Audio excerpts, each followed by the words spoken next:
bloco e eu gostaria que a Jéssica falasse um pouquinho do tema que está acontecendo demais, né, no nosso país, inclusive aqui na nossa cidade já aconteceram vários casos, que é a questão do feminicídio.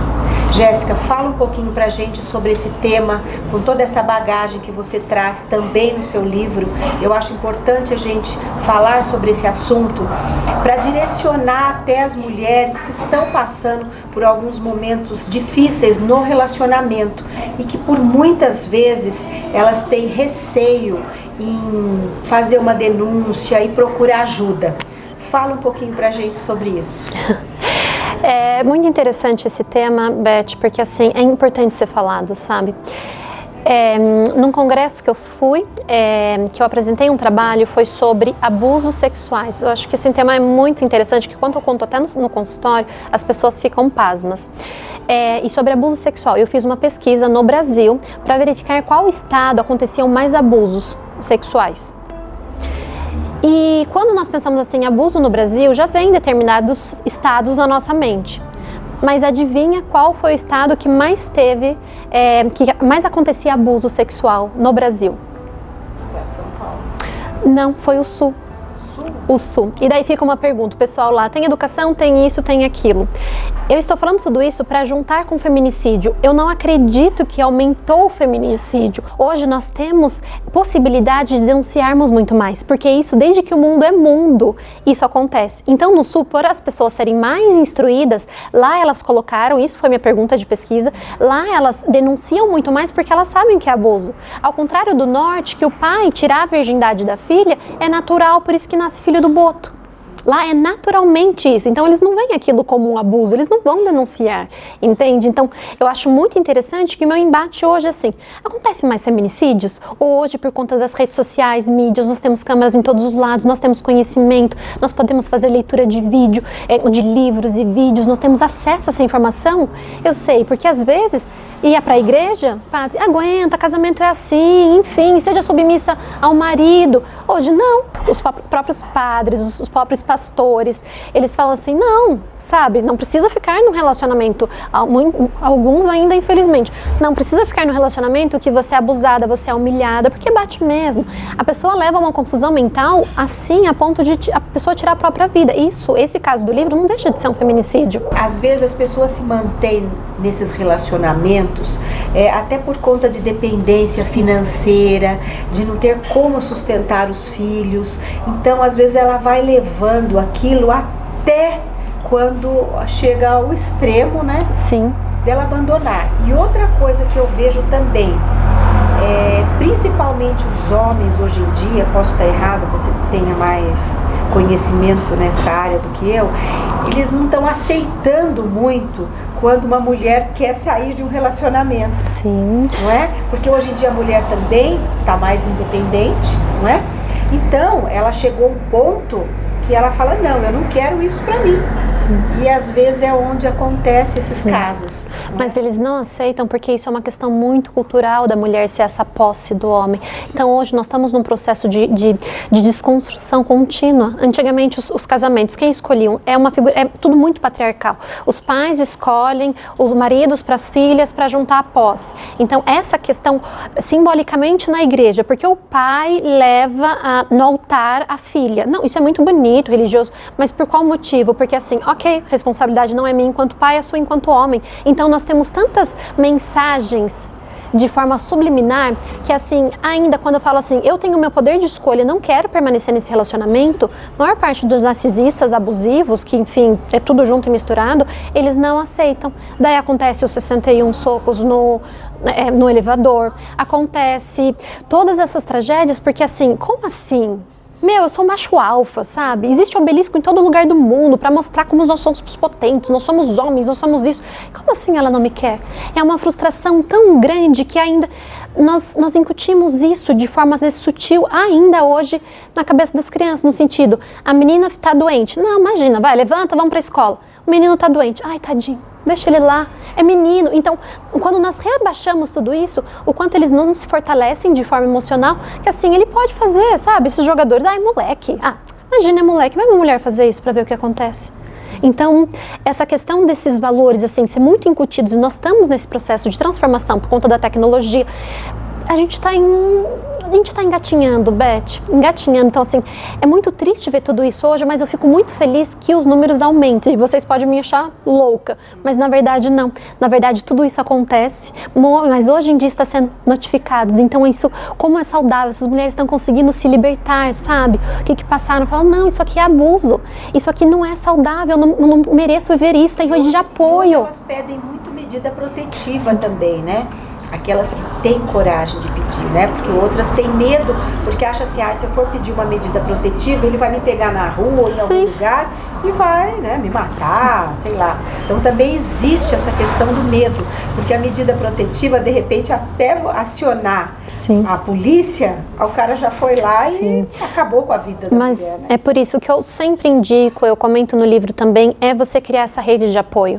Porque, assim, uma partida de xadrez, eles são extremamente inteligentes com relação a isso. Então, essa partida de xadrez você vai ter que saber, é a arte da guerra, você tem que saber qual que é a próxima jogada do outro para você conseguir antecipar isso e você conseguir ter outro padrão de comportamento. Porque se for dessa forma, infelizmente acontece mesmo. E enfim, acontece essas tragédias que nós vemos. Então, a questão do feminicídio acontece muito mais, as denúncias de violência estão acontecendo, então, assim, eu fico tranquila que essas mulheres estejam falando, mas ainda nós não temos, às vezes, nem estrutura social e psicológica para acolher. Como ela vai sair da casa se ele monitora os passos dela no celular, tem câmera na casa, controla, eu já vi casos, controla o não sai carro. Do trabalho, né? A gente vê muito isso. Sim. E às vezes eles pegam as mulheres na saída do trabalho, onde não tem ninguém perto ali para... Então é por isso que necessariamente elas já têm, para não acontecer o feminicídio, elas têm que prever esse próximo passo e deixar todos em alerta. Mas é muito vergonhoso, por exemplo, foi uma médica que apanhou no hotel, teve outra que foi advogada. Então, assim, todos nós estamos sujeitos a isso. E abrir essa história é muito pesado, para você pegar e falar assim, não, eu passo para um relacionamento. Porque essas pessoas, Beth, eles são tão meticulosos que, assim, eles são uns lords na sociedade. Sim. Você não acredita, fala assim, fulano, ele é um querido, ele paga a conta, mas é assim, ele tem duas faces. Dentro de casa é uma coisa, fora de casa é outra. Sim. Uma parte do livro que assim, me arrepia, assim, às vezes até de falar e relembrar na hora que eu estava escrevendo, que no finalzinho da carta, ela coloca assim, espero que Deus tenha misericórdia de mim, porque ela ia se matar, espero que Deus tenha misericórdia de mim. Caso não tenha, posso ler? Porque assim, é tão bonito. Desculpa. É porque assim, o jeito que eu consegui escrever é tão bonito para você sentir a fala dela, sabe? Essa parte eu preciso ler porque assim, é muito forte, sabe? Prefiro a morte a viver sob suas ameaças eternamente. Você não teve a menor sensibilidade no momento mais devastador da minha vida. Espero que Deus tenha misericórdia da minha alma. Ela escreve isso porque ela também teve um aborto. E nesse momento foi onde ela mais sofreu. Mas se eu não tiver, olha, espero que Deus tenha misericórdia. Mas se não tiver, tudo bem. Não tenho medo do inferno. Já sei bem como é conviver com o diabo. Forte isso, hein? E ela escreveu isso na carta. Sim, na carta que ela, antes de cometer o... E ela te viu essa carta? Não, porque ela foi uma pessoa próxima, enfim, por questões éticas e tudo mais, para chegar... Só para dizer que alguém te enviou essa carta. Eu recebi eu não pude deixar, eu entendi que meu propósito é dar voz para essas mulheres, sabe? E a partir disso, por isso quando eu voltei para o Brasil, eu escrevi esse livro. Agora meu foco é muito mais nessas questões, porque assim, a gente precisa cada vez mais desmistificar tudo isso, falar sobre e entender para que não chegue a esse ponto, sabe? Não chegue a esse ponto que a pessoa tira a própria vida, porque é tão enlouquecedor esse momento, a pessoa entra numa depressão tão cruel que eles... manipulam a medicação. Se livrar do sofrimento, né? Elas, na verdade, eu entendo assim que a pessoa, né, que comete o suicídio, não sei, não é que ela quer ir embora, ela quer se livrar de uma dor que ela está sentindo. E essa é a maneira que ela encontrou de se livrar dessa dor, né? Sim. E a partir disso, a voz dela hoje ecoa. Até no dia da noite de autógrafos, foi exatamente uma data seria muito importante para ela. E conhecendo a história, depois eu vi relatos da pessoa que me entregou a carta. Então, assim, eu me emociono muito, porque, assim, é um livro muito forte e tem ajudado muitas pessoas, sabe? Desse processo de cura. Então, você falou em cura. O que que você relata no livro que ajuda essas mulheres a procurar ajuda ou talvez se livrar de um relacionamento abusivo? Como eu disse, o livro todo é um manual, sabe, Beth? Então ali é passo a passo, eu contando e explicando o que acontece de verdade. Quando você se reconhece, estou no relacionamento com narcisista, estou no relacionamento abusivo, o que eu faço a partir de agora? Rede de apoio, é conseguir entender que ela não está louca, porque elas ficam assim tão transtornadas que elas não sabem o que é real, o que é, porque ele manipula tanto a cabeça que chega um momento que ela não sabe se ela é lúcida ou não. Ele faz ela de louca, igual acontecia na época da fogueira, sabe? Faz com que a mulher fique louca para chamá-lo de louca. Tá. Então, esse passo a passo de explicar exatamente o que você pode fazer a partir disso. Eu descobri que eu sofro que eu estou no relacionamento abusivo. Quais são os passos que eu preciso para conseguir, sabe, me desmembrar disso? Se eu tenho filhos, o que eu faço? Porque quando a vítima tem filhos também, esses filhos também passam por situações abusivas. Quando não tem, buscar forma de ajuda, saber que ela não está sozinha, porque agora quando nós divulgamos isso, falar, eu tenho um problema, mas se é só meu problema, as pessoas não entendem que assim, como assim? Quando lê o livro, fala, nossa, essa mulher passou pelo que eu passo, eu senti exatamente essas coisas. Então tem um processo de reconhecimento e de pertencimento. Ela sente pertencente ao meio, então assim, ela não está mais sozinha. Então isso é um processo de cura. Eu não estou louca. Ela pode buscar ajuda de várias formas, né? Para tentar se livrar desse fardo, digamos assim, que ela está passando. Né? Sim, sim. E hoje nós temos meios, né? Por exemplo, nós temos a delegacia da mulher. Então hoje está um pouquinho mais preparado para conseguir recepcionar, porque antes não tinha acolhimento. Antes uma mulher ia prestar uma queixa, era um delegado homem que a recebia. Ela já tem essa figura, não que não aconteça, ok, mas ela já tinha aquele receio. Os homens na vida dela sempre foram muito disfuncionais, foram abusadores. Como ela chega na frente de um homem, com a cabeça de um homem, que ela vai pensar, e ela fala, mas não é nada, não é isso. E hoje eles estão tendo esse cuidado de colocar as mulheres para ir lá conversar. Então é um espaço muito mais tranquilo e abrangente. Eles têm uma sala hoje, né? De escuta. Para estar recebendo essas mulheres, justamente por isso, porque você vai na delegacia, são vários guichês ali. E como que você vai sentar frente a um guichê, sabendo que às vezes tem outras pessoas ao lado, para você contar de um problema como esse, que é uma coisa muito íntima. Muito, né? Muito. Então, agora essa questão da sala lilás, né, que foi criado, é uma coisa, sempre é uma coisa a mais para que essa mulher se sinta acolhida, né, numa situação dessa difícil, né? Sim, não, e que bom que tudo isso está acontecendo, sabe, para acabar, para eliminar esses feminicídios, mas nós estamos no processo, estamos na luta, né, Beth? Eu me sinto assim que eu descobri meu propósito, de ser essas vozes que em algum momento foram silenciadas. Então até meu agradecimento são por essas pessoas que não podem falar, porque hoje tem a oportunidade de estar aqui, de abrir, as pessoas verem, as pessoas entenderem, tem ajuda, tem salvação, você consegue voltar ao seu brilho. E pessoal aí de casa, um dos primeiros sintomas, Beth, dessas mulheres é quando elas sentem que elas estão perdendo o brilho, porque é isso que o narcisista e os abusadores fazem, ele apaga a luz dela, diminuem ela para eles se sentirem superiores. Então assim, a sua luz está apagada e ela pode retornar, sabe? Existem meios, existem estratégias para você conseguir se renovar. A vida não acabou aí, você não precisa chegar a um ponto de cometer alguma coisa com relação à sua vida, sabe? Que a vida é muito preciosa e tem muitos novos ares, sabe? Infelizmente não deu certo com essa pessoa. Procurar um processo de psicoterapia, tentar entender por qual padrão de comportamento levou a essa dependência afetiva desse abusador, porque são casais meio casados.